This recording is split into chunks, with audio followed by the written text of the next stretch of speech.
हाय दोस्तों, स्वागत है आपका परीक्षा कॉर्नर में। मैं निखिल जाखड़ लेकर आया हूं आपके लिए एमपी कांस्टेबल में जो 2017-2016 में क्वेश्चन पूछे गए थे साइंस के, वो सारे साइंस के क्वेश्चन पूछ लाया हूं मैं आपके लिए। और ये हमारा टेस्ट 3 है। आप इसको टेस्ट के रूप में दीजिएगा। आपको 15 क्वेश्चन मिलेंगे। उन्हें 15 नंबर 1 से लेकर 15 तक अपनी कॉपी में नंबर लिख लीजिए, नोट कर लीजिए और हर क्वेश्चन को सॉल्व करते जाइए और अपने नंबर चेक करते जाइएगा कि लास्ट में आपके कितने नंबर आते हैं, ताकि आपको पता चल सके कि आपकी क्या तैयारी है और आपको कितनी तैयारी बाकी है और करनी, और किन किन टॉपिकों से क्वेश्चन आते हैं, क्या लेवल होता है, हाई लेवल, लो लेवल, इन सब के बारे में आपको इसमें जानकारी मिलेगी। तो चलते हैं आज के पहले क्वेश्चन की ओर। पहला क्वेश्चन क्या कहता है? Lactobacillus play an important role in. Lactobacillus इसमें विशेष भूमिका निभाता है। द कर्डिंग ऑफ मिल्क, दूध से दही जमाने में। The manufacturing of cake and bread, cake व ब्रेड बनाने में। द मैन्युफैक्चरिंग ऑफ चीज़, पनीर बनाने में। The fermentation process in the manufacturing of alcohol, alcohol के निर्माण की किण्वन प्रक्रिया में। तो आपको बताना है लैक्टोबैसिलस जो एक सूक्ष्म जीव होता है वो किस काम में यूज़ आता है। तो उसका यूज़ होता है द कर्डिंग ऑफ मिल्क, दही बनाने में। चलते हैं अगले क्वेश्चन की ओर। Neha sees full moon on a particular day.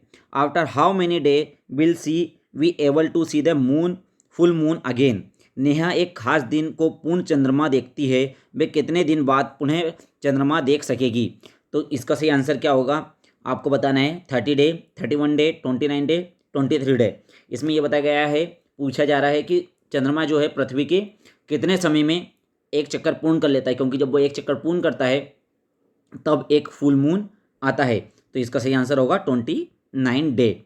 चलते हैं हमारे अगले क्वेश्चन की ओर। Recently at China at 28 January 2017 two merchant ship collide near the Kamaraj port and there was a great disaster to the marine life. It was due to. हाल ही में चेन्नई में 28 जनवरी 2017 को कामराज पोर्ट के पास दो व्यापारिक जहाज टकरा गए और समुद्री जीव का अत्यधिक विनाश हुआ। इसका कारण था। तो देखो ये पर्यावरण से रिलेटेड क्वेश्चन है और 2017 में ऐसा एक बड़ा हादसा हुआ था। पर ये आपको पता होना चाहिए कि इस तरह की यदि कोई भी एक्टिविटी समुद्र के अंदर होती है तो क्या प्रॉब्लम होती है। लीड पॉइजनस सीसा, विषमुक्त एसिड रेन, अम्लीय वर्षा, release of sewage from the city, शहर में बहित मल की निर्मुक्ति, ऑयल संपिंग, तेल अधिकता। देखो दो जहाज़ों के टकराने से क्या हुआ था कि उसमें जो तेल था वो नीचे गिर गया और उसे ऑयल सम्प हुआ। ऑयल सम्प का होने का मतलब है कि ऊपरी परत पर, पानी की ऊपरी परत पर ऑयल जम गया था। अब यदि ऊपरी परत पर ऑयल जम गया है तो ऑक्सीजन का आदान प्रदान नहीं हो रहा होगा और उससे जो भी सी लाइफ है, जो समुद्री जीव है, उन्हें बहुत ज़्यादा नुकसान इसका उठाना पड़ रहा है। चलते हैं अगले क्वेश्चन की ओर। अगला क्वेश्चन क्या कहता है? The process of dissolving base in water is, जल में क्षार के विलयन की प्रक्रिया है। यहाँ पे देखिए, यहाँ से क्वेश्चन बेस और एसिड से बहुत सारे क्वेश्चन पूछे जाते हैं। ये टॉपिक का आपको ध्यान रखना है। इसका आंसर क्या होगा कि जब भी हम डिजॉल्व करते हैं बेस को वाटर में तो क्या होता है, विथ नो हीट एक्सचेंज, बिना ऊष्मा विनिमय के साथ, एंथोमिक ऊष्मा अवशोषी, एंथ्रो एंथ्रोमिक ऊष्मा छेपी, एक्सप्लोजिव वही विस्फोटक, एक्सोथर्मिक, एंडोथर्मिक। ओके, तो कौन सी होती है? एक्सो एक्सोथर्मिक रिएक्शन होता है, ऊष्मा छेपी होती है। जब भी बेस को जल में मिलाया जाता है तो क्या होता है, ऊष्मा बाहर निकलती है। चलो चलते हैं अगले क्वेश्चन की ओर। अगला क्वेश्चन क्या कहता है आपका? Magnetic effect of electric current was discover by a scientist name. विद्युत धारा के चुंबकीय प्रभाव को जिस वैज्ञानिक द्वारा खोजा गया था उसका नाम बताना है। क्या बताना है? विद्युत धारा खोजी नहीं गई उसका नहीं बताना है आपको। क्या बताना है? विद्युत धारा के चुंबकीय प्रभाव के बारे में बताना है, जिस वैज्ञानिक ने बताया था उसके बारे में। Michael Faraday, Johnson, Rutherford, Hans Christian Oersted. तो इसका सही आंसर क्या होगा? Hans Christian Oersted. चलते हैं अगले क्वेश्चन की ओर। The ICUN red list help in. ICUN red list इसमें मदद करती है। ये एक इंटरनेशनल संस्था है जो क्या काम करती है आपको ये बताना है।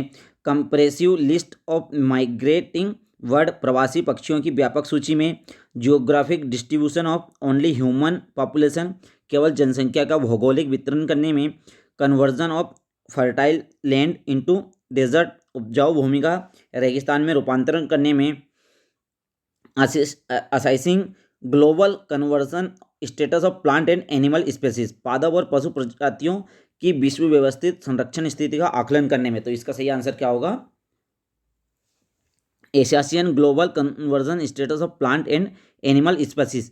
असल में ICUN रेड लिस्ट या हम रेड बुक बोलते हैं इसे। इसमें ऐसे प्लांट और ऐसे जानवरों के बारे में लिखा गया है जिनका हमारे यहाँ से नाश हो रहा है। जैसे कि एक समय टाइगर भी ऐसा था कि एकदम खत्म होने की कगार पे था, वो रेड लिस्ट में चला गया था।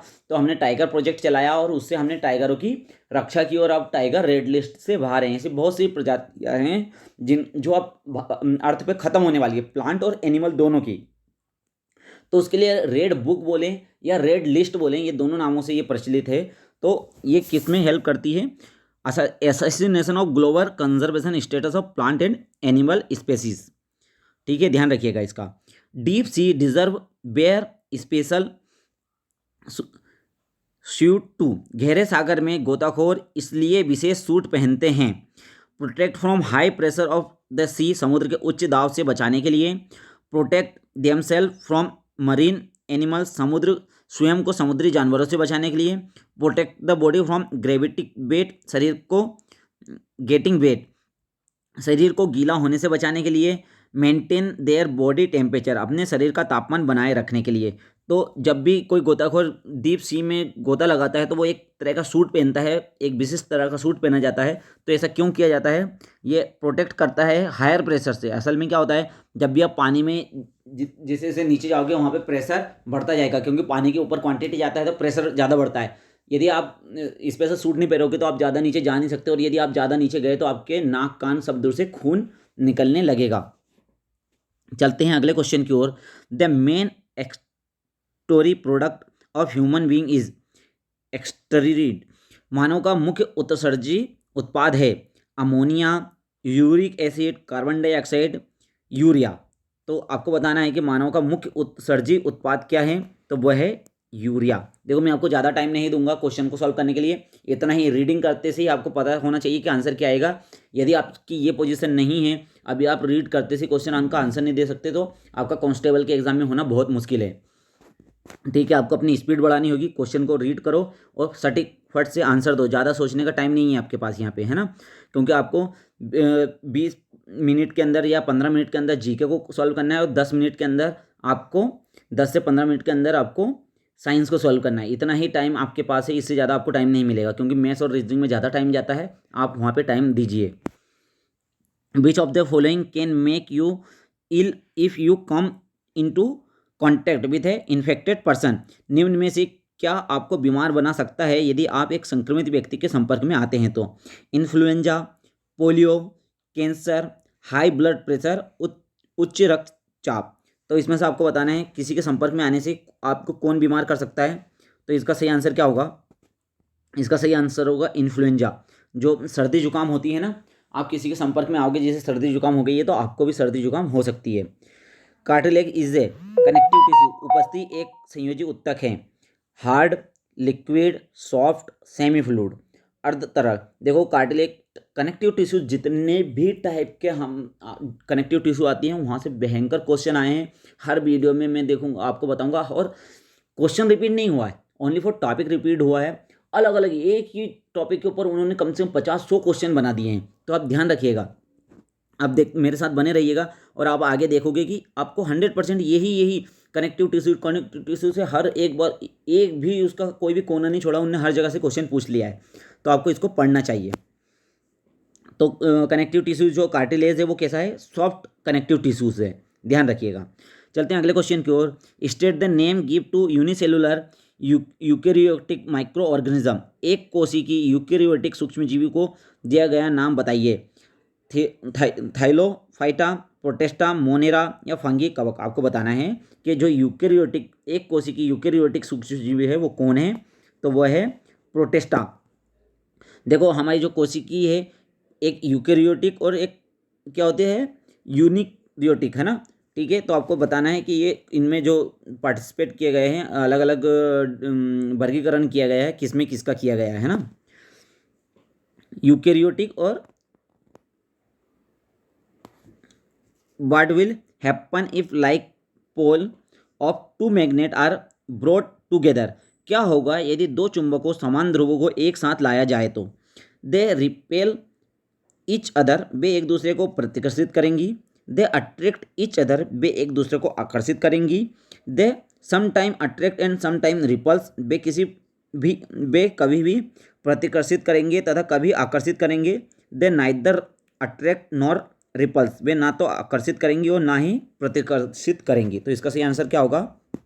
जब भी दो अपोजिट पोल को हम एक साथ लेके आते हैं तो वो क्या करते हैं? रिपल्स करते हैं। ओके, और अपोजिट पोल्स जब एक दूसरे के पास आते हैं तो वो क्या करते हैं? एक दूसरे को अट्रैक्ट करते हैं। आपको ये ध्यान रखना होगा।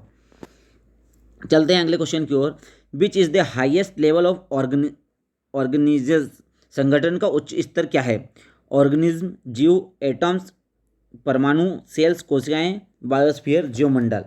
तो इसका आंसर होगा बायोस्फीयर, जीवमंडल। ये क्या है?